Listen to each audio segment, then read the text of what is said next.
ಸರ್ವಂ ನಾದಮಯಂ ಸಂಗೀತ ಕಾರ್ಯಕ್ರಮದ ಮತ್ತೊಬ್ಬ ಗಾಯಕಿ ಶ್ರೀದೇವಿ ಅವರು. ಇವರು ಬೆಂಗಳೂರಿಂದ ಬಂದಿದ್ದಾರೆ. ಇವರು ಆಯ್ಕೆ ಮಾಡಿಕೊಂಡಿರುವಂಥ ಹಾಡು ಒಂದು ಸುಂದರವಾದ ಗೀತೆಯನ್ನು ಆಯ್ಕೆ ಮಾಡಿಕೊಂಡಿದ್ದಾರೆ. ಮರೆಯದ ಹಾಡು ಚಿತ್ರದಿಂದ Sukhada Swapnagana. All the best Sridevi ಅವರು. Thank you sir.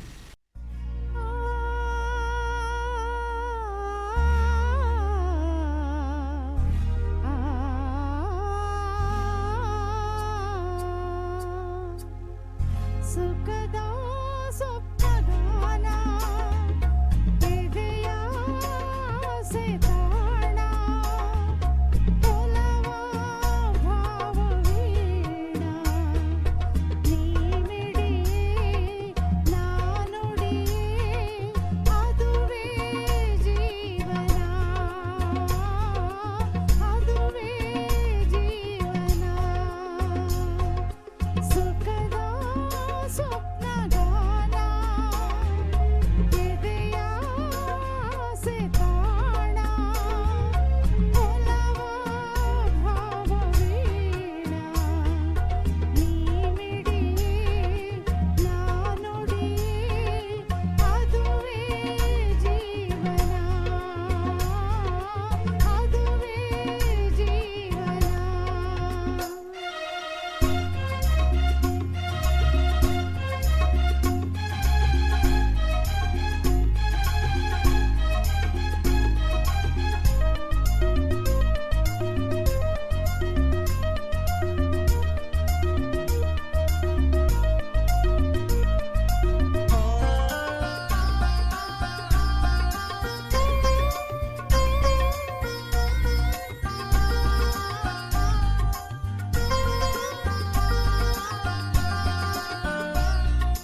Always old is gold. ಇಷ್ಟೊಂದು ಸುಮಧುರವಾದ ಒಂದು ಹಾಡನ್ನು ಆಯ್ಕೆ ಮಾಡ್ಕೊಂಡಿದ್ದೀರಾ. Thank you. ಹೇಗೆ ಅನಿಸಿದೆ ಹಾಡಿದ್ದು? ತುಂಬ ಖುಷಿ ಆಯಿತು ಸರ್, ಅವಕಾಶ ಮಾಡಿಕೊಟ್ಟಿದ್ದೀರಾ, ನಿಮಗೂ ಧನ್ಯವಾದಗಳು. ತುಂಬ ಖುಷಿ ಆಯಿತು ಸರ್. ತುಂಬ ಚೆನ್ನಾಗಿ ಹಾಡಿದ್ರಿ ಕೂಡ. Thank you sir. All the best, ಒಳ್ಳೇದಾಗಲಿ. Thank you. ನಮ್ಮ ಸರ್ವನಾದಮಯಂ ಕಾರ್ಯಕ್ರಮದ ಬಗ್ಗೆ ನಿಮ್ಮ ಅನಿಸಿಕೆ, ಇಲ್ಲಿ ಪ್ರಾಕ್ಟೀಸ್ ಮಾಡಿಕೊಂಡು ಬಂದು ಇಲ್ಲಿ ಹಾಡಿ ಹೇಗಿದೆ ನಿಮ್ಮ ಒಂದು ಎಕ್ಸ್ಪೀರಿಯನ್ಸ್ ಈ ತುಂಬ ಕಾರ್ಯಕ್ರಮದ ಖುಷಿ ಬಗ್ಗೆ? ಆಗುತ್ತೆ ಸರ್, ನಮಗೂ ಇದು ಮೊದಲನೇ ಅನುಭವ ಅಂತ ಹೇಳ್ಬೋದು. ತುಂಬ ಖುಷಿ ಆಯಿತು ಸರ್. ಇದೇ ಥರ ಹಾಡ್ತೀರಿ. All the best. ನಿಮಗೆ ಮುಂದೆ ಒಳ್ಳೆ ಒಳ್ಳೆ ಒಂದು ವೇದಿಕೆಗಳು ಸಿಗಲಿ, ಒಳ್ಳೆ ಅವಕಾಶಗಳು ಸಿಗಲಿ. Thank you so much. Thank you sir. Thank you sir.